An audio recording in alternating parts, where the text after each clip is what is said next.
কয়লা পাচার কাণ্ডে আরো সক্রিয় সিবিআই। এবার সিবিআই এর স্ক্যানারে নাম শিউরি থানার আইসি মোহাম্মদ আলী শেখের।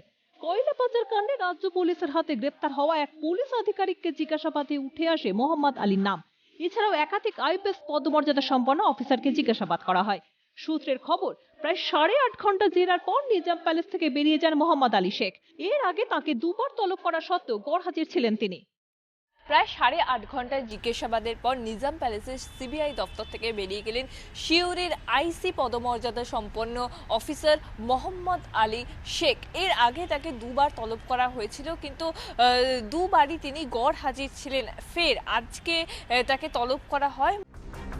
জানা যাচ্ছে, কয়লা পাচারের মূল ঘাঁটি ছিল বীরভূমের মোহাম্মদ বাজার। যখন রমরমিয়ে চলছিল কয়লা পাচার, তখন মোহাম্মদ বাজার থানার আইসি ছিলেন মোহাম্মদ আলী শেখ, পরে শিউরি থানার ওসি। বীরভূমের বিস্তীর্ণ এলাকায় কয়লা পাচারকারীদের নিরাপত্তা দিতেন এই মোহাম্মদ আলী শেখ। মোটা টাকার বিনিময়ে চলত লেনদেন, যার ফলে কোনো বাধার মুখে পড়তে হতো না পাচারকারীদের। এই সূত্র ধরেই অনুপ মাঝি ওরফে লালার সঙ্গে আর্থিক লেনদেনের যোগ পায় সিবিআই। কিভাবে হতো আর্থিক লেনদেন, কোন কোন খাতে টাকা ব্যবহার হয়েছে, পুঙ্খানুপুঙ্খভাবে জানতে দুর্নীতি দমন শাখায় তলব করা হয় মোহাম্মদ আলী শেখকে।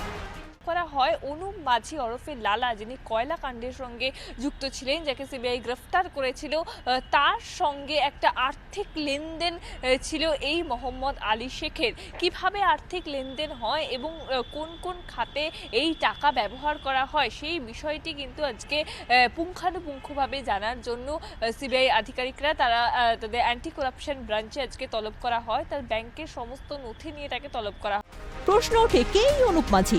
2021 27 সেপ্টেম্বর সিবিআই এর হাতে গ্রেপ্তার হয় কয়লা পাচার কাণ্ডে মূল অভিযুক্ত অনুপ মাঝি ওরফে লালা। পুনের গোপন ঠিকানা থেকে গ্রেপ্তার করা হয় তাকে। দীর্ঘদিন জেল হেফাজতের পর অবশেষে জামিনে মুক্তি পান অনুপ মাঝি। কার্যত সাংবাদিকদের কোনো রকম উত্তর দেননি। তবে আজকে যদি কোনো রকম ভাবে সন্তুষ্ট না হয়ে থাকেন, তবে পরবর্তীকালে কিন্তু ফের তাকে তলব করা হতে পারে। গোপাল সেনের সঙ্গে শুভজিৎ গায়েন, শান্তনু চক্রবর্তীর সঙ্গে মেঘা রায় ও সত্যজিৎ মুখোপাধ্যায়ের রিপোর্ট, ক্যালকাটা নিউজ।